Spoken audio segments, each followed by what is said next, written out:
देखिए, आज हम लोग पढ़ेंगे एपी का क्वेश्चन जो 10 मार्क के लिए इम्पोर्टेंट है। ठीक, देखिए सवाल को ध्यान से। कह रहा कि 6 से विभाज्य 100 से कम प्राकृत संख्याओं का योग ज्ञात करें। क्वेश्चन आ चुका है किस पे? प्राकृत संख्या पर। तो पहले समझते हैं प्राकृत संख्या किसे कहेंगे। तो बोलेंगे गिनती के लगातार। तो गिनती कहाँ से स्टार्टिंग हो जाएगा? 1 से। शुरुआत में एक, बाद में 0 का वैल्यू आया था, तो इसीलिए 1 से 1 2 3 4 5 ऐसे करते तक हमें 100 से कम संख्या तक लाना है। और कौन सा संख्या तक जाएगा इसके बारे में जानकारी लेंगे, और इसी सभी संख्याओं का योगफल हमें ज्ञात करना था। आइए देखिए, तो पहले 6 से कह रहा है, तो कौन सा संख्या? तो प्राकृत संख्या। तो लोग ध्यान समझिएगा, प्राकृत संख्या में कहाँ से आएगा? तो प्राकृत संख्या में आएगा 1 से। 1 2 3 4 5 6 7 8 ऐसे करते करते तक जाना है कितना तक? 100 तक। कितना तक? 100 तक। देखिएगा ध्यान से। अब सवाल में कह रहा है कि 6 से विभाज्य। अब यहाँ से कौन कौन सा संख्या जो 6 से पहले कटेगा? तो पहले इस सवाल को हम लोग एपी में बदलना पड़ेगा। तो आप बताइए, 1 तो नहीं कटेगा 6 से, ना ही 2 कटेगा, ना ही 3 कटेगा, ना ही 4, ना 5। कौन कटेगा? 6। तो पहला अंक मेरा मिल गया, कौन सा? 6 कटेगा। 6 के बाद ऐसे जाइएगा तो 12 फिर कटेगा, 12 बाद 18, 18 के बाद 24 डैश डैश। आप पकड़िए लास्ट वाला अंक, लास्ट कितना? 100। अब 100 से कम कौन सा संख्या जो 6 से विभाज्य होगा? कैसे निकालेंगे? तो 100 में हम लोग भाग देंगे कितना से? 6 से। 6 से भाग दीजिए, 6 कम 6 बच गया 4 0, 6 6 के 36 बार लगाइए, बच गया कितना? 4। अब ये 4 तो कटेगा नहीं, इस 4 को माइनस किया जाए 100 के साथ, तो करेंगे तो कितना बच जाएगा? 96। ये अंतिम पद मेरा मिल गया कितना? 96। अब ये एपी में रेडी हो गया। कौन कौन सा अंक? 6 12 18 24 और 96। लास्ट वाला अंक मिल गया 96। ठीक, अब इस सवाल को हल कैसे करना? हमें ज्ञात करना है कहाँ से? योग ज्ञात करने के लिए कह रहा है सवाल में। तो अब A1 का मान कितना हो जाएगा? 6। A2 का मान 12। अब यहाँ पर D निकाल लिया जाए तो फॉर्मूला क्या होता है? A2 minus A1। D बराबर 12 माइनस 6 करेंगे, कितना बच गया? D का मान भी मेरा कितना निकल गया? 6। और ये 96 जो आया है, ये 96 आया AN का मान। अंतिम मान कितना? 96। तो AN का फॉर्मूला क्या होता है? तो A1 plus N minus 1 into D बराबर कितना बैठाना है? 96।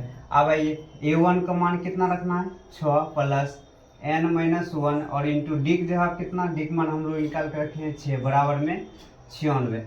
तो अब क्या करना है कि यहाँ से समीकरण जैसे हल करेंगे तो पहले गुना वाला को मत भेजना, पहले प्लस वाला जाएगा माइनस, उसके बाद गुना वाला भाग में। तो n माइनस 1 इंटू 6 बराबर 96, प्लस वाला इधर गया तो माइनस में 6। तो n माइनस 1 इंटू 6। अब घटाया जाए तो कितना बचेगा? 90।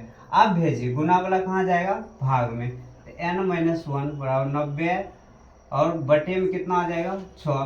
ठीक, बटे में 6। फिर प्लस वाला को उधर भेजेंगे तो माइनस में। तो n बराबर कितने हो जाएगा?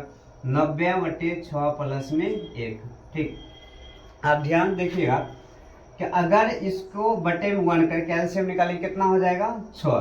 तो आप देखिए n बराबर क्या हो जाएगा?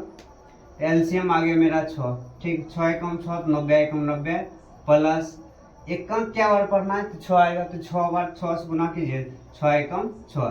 तो n बराबर कितना आ गया ऊपर में? 96 बटे 6। अब 96 बटे 6 कौन सा टेबल पढ़ा जाएगी? 96 कट जाए 6 से, तो 16 6 के 96। मेरा n का मान कितना निकल गया? 16। अभी सवाल हल नहीं हुआ, कह रहा है योग ज्ञात करने के लिए। तो योग ज्ञात करने के पहले हम बोल दें कि किसका प्रयोग होगा? Sn का। तो Sn का फॉर्मूला हो जाएगा n बटे 2 into 2a plus n minus 1 into D. इस फार्मूला को हम लोग यूज करेंगे। तो Sn का मतलब योग, योग कैसे निकालेंगे? तो Sn बराबर n बटे 2 into 2a plus n minus 1 into D. तो अब a लिखे तो इसका मतलब यहाँ पे A1 का ही प्रयोग करना है। ठीक, तो Sn की जगह कितना रख लेंगे? 16 बराबर n की जगह भी 16 बटे 2 और A1 का मान कितना निकाल कर रखे हैं? 6 प्लस n की जगह फिर 16 माइनस 1 और डी का मान मेरा कितना निकला है? तो यहाँ से 6 निकला है, तो 6 रखेंगे, कितना आ जाएगा? तो यहाँ से काट लिया जाए तो 8 6 दूना 12 प्लस घटाएंगे तो कितना बच जाएगा? 15 और गुना में 6। ठीक, 8 12 प्लस 15 6 के 90।